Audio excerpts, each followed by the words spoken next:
Hello, everybody. My name is Jacob, and I like sports. Welcome to another edition of JK Sports. And today, I'm going to give you guys my expectations for the Miami Dolphins this season. And in order to get there, we have to take a look back on where all this begun. And that, of course, begun with the hiring of Brian Flores about a year and a half ago now, when Brian Flores was given the head coaching job of Miami Dolphins. Now, I'm sure many of you shared the same opinion when we first hired Brian Flores, as we were all like, who is this guy? He was the New England Patriots linebackers coach for years there. He worked for under Bill Belichick for years, and many New England Patriots assistant coaches haven't worked out in the NFL as well. However, he came in, got together with Chris Greer, and it was clear that they wanted to set a culture with the Miami Dolphins, and that culture wasn't going to be achieved overnight. And in order to get there, we did have to cut certain players, get rid of certain players, some of the likes of Minkah Fitzpatrick, Kenyon Drake, some other talented players that when we traded him, a lot of people were questioning whether we even were trying to win last season. Of course, we now know that last season wasn't necessarily what the goal was. The goal was to set that culture. And we did that. We got rid of some players, and we kept the players that wanted to be a part of the team. And in addition to keeping those players and getting rid of certain players, we've made so many offseason moves that I really like. We brought in players like Kyle Van Noy, came straight from the Patriots, has played under Brian Flores before. Guards Eric Flowers, cornerback Byron Jones, Shaq Lawson, Manuel Ogbo. We hit the points that are some of the most important some of the most important points you need to have a successful football team. We've built out that defense. That defense was a joke at the beginning of last season. As we all know, allowed 57 points or something like that to the Baltimore Ravens week one, and it was clear that we couldn't defend anybody. We had the worst defense in the league. I remember at one point when you go on the ESPN fantasy football app, and you click on any team or any player or anything, you click on it and it gives you a little breakdown. Well, for the Miami Dolphins defense, which at the time was ranked the worst in the league, it was very one sentence like, why are you even looking at this? That's how much of a joke the Miami Dolphins defense was at the beginning of the season last year. However, we've made those key additions. We've added to the draft. We've added through free agency. And hopefully all those players perform out on the field, but more importantly, hopefully those players contribute to the culture that has grown over the last season. And that all starts with our head coach, Brian Flores, and of course, Chris Greer, our GM. And those are two of the biggest pieces to have a successful football team, as well as the players on the field.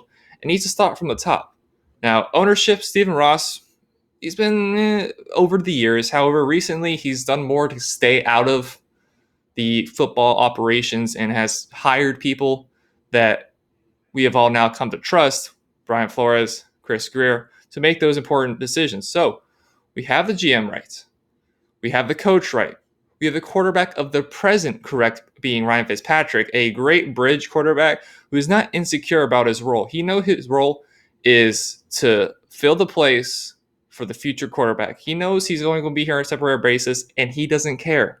He's having as fun of a time as he's had his entire career, and I absolutely love having him as our quarterback for that reason. And of course, we have our quarterback of the future drafting Tua Tagovailoa. We have some pieces in set to really help us succeed for the future. Our signings, our positions up top, our quarterbacks of the future. In 2 off seasons, we took a football team that was dead in the water, was stuck in the middle, was stuck going 7-9 year in, year out. We took a team and we stripped it of everything, stripped the dead wood. And what we've seen since then is progress. And that is the word of the year for this season that I want to see is progress. Last year, we were building. We were having to construct a team on the go with not really much fan support. And I'm going to be honest, I was one of those people. I mean, I knew we had a picture. However, we were so bad. We were so bad that I was like, are we going to achieve it ever? Is this the coach we want? Is Brian Flores the coach we want? But we did eventually see progress. And that progress came with the last 9 games of the season, finishing the year 5-4, to bring us to a record that you wouldn't see as respectable. However, if you look how the season started, how they went 0-7, I believe. 0-7 the first 7 games, and then to finish the year 5-4 with a winning record, and of course with some really big victories in that, being the Philadelphia Eagles at home, beating the New England Patriots infamously now on week 17 to take them out of that number one seed. That's what we started to see. We started to see progress towards the end of last year, and progress is something that I want to see continued. If we can go 5-4 through our first 9 games, I'll be pretty happy with that. We start off the season, we get to the Patriots on the road, then we play the Buffalo Bills at home, and of course, then we go play the Jacksonville Jaguars, which are a pretty pathetic team. A team that you could say is in a similar situation as we were last year. However, I don't believe they have the same pieces up top. I don't believe they have the coach. I don't believe they have the GM like we did. Those are 3 games which, if we come out with a winning record, I will be very happy. Now, I do expect us to go and beat the Patriots this week. Next week, might take an L against the Bills. However, I do think we can easily beat the Jacksonville Jaguars in week 3, so that could start our season off 2-1. Take a team that lost by a combined 100 plus points in its first 2 weeks, and then the following season start the season off 2-1. That's progress to me, and that's what I want to see. I do think we can fight this year. I do think we can compete. I do think we can win games, and I think we're going to win games very similar to how the Miami Heat right now are winning games. I love watching the Miami Heat. We're not the flashiest team. We're not going to drop 130 points on you, as we've seen throughout the playoffs. We swept the Pacers. We only allowed 1 game to the Bucks. However, every one of those games was close. We didn't blow out anybody in either of those games. We had to fight. It was nasty. It was dirty. However, at the end of the day, we won, which is the most important thing, and that's what I think the Miami Dolphins can do this year. We're not the Kansas City Chiefs. We can't pretend to be the Kansas City Chiefs. We're not a team that has all these flashy weapons that we can just throw it all over the park, hand it off to superstar running back or to-be superstar running back Clyde Edwards-Helaire. We're not that. We don't have Lamar Jackson. But we do have is a foundation. And a foundation is how any good team is built. Kansas City Chiefs, very similar to us. They brought in their quarterback of the future while they still had an experienced veteran on the team, had a smart head coach, had a smart GM, had a smart ownership group, and look where they are now. Won the Super Bowl, won their first game, of course, a few days ago, and that's where I want from the Miami Dolphins. We have the defense set.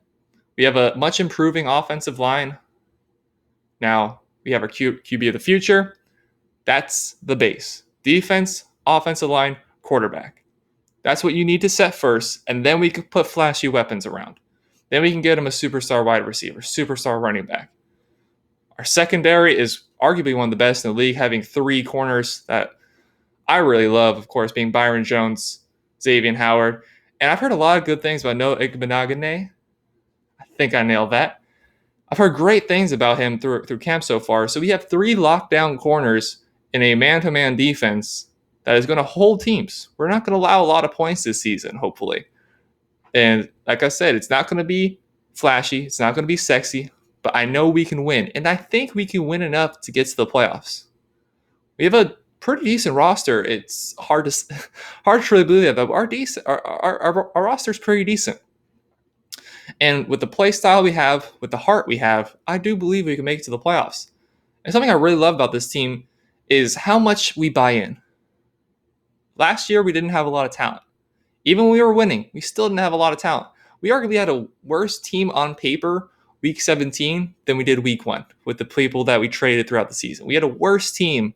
However, we went up to Foxborough and beat the New England Patriots. Why? Because the players believed in the system. And that is more important than any skill you can have, as the players believe. And also, the players are united. We saw yesterday that the players came out in agreement that they're not going to be coming out for the locker room, or not coming out of the locker room for either of the anthems. And that's great. They're in unison, as well as the fact that they're standing up for a cause they believe in. That's great. The last thing we need is separation, division, in a team that is young and building its way up in the league. What we have is they believe in the system, and also they believe in each other. And honestly, I can't see us making the playoffs based on that model.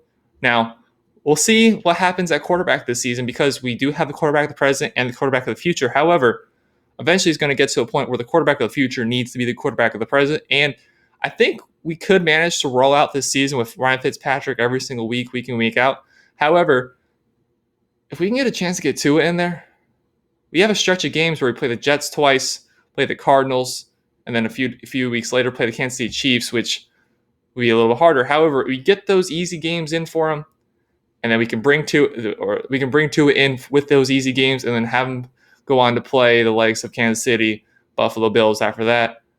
That's going to be a much more seamless transition than starting him week one, which I agree with the decision. Start Ryan Fitzpatrick. You don't want to go to New England against Bill Belichick when you had a whole offseason to prepare for this one game, if you so choose to. You don't want to throw him in to the fire with that. So, all these things being said, like I said in my video of predicting the AFC, I predict us to get that final wildcard spot. I think we can get it. I think we can impress some teams. I think we can upset some teams that not necessarily thought last year we would be capable of beating. However, I do expect a good season. I do have hope, and I'm really looking forward to how this team plays throughout the year. What do you guys think? What do you guys expect the Dolphins to do this year? Do you expect us to build on what we had last year? Do you expect us to be negative and pull back a little bit? Please let me know in the comments down below. Please like, please subscribe. Thank you for watching. I hope you all have a great rest of your day.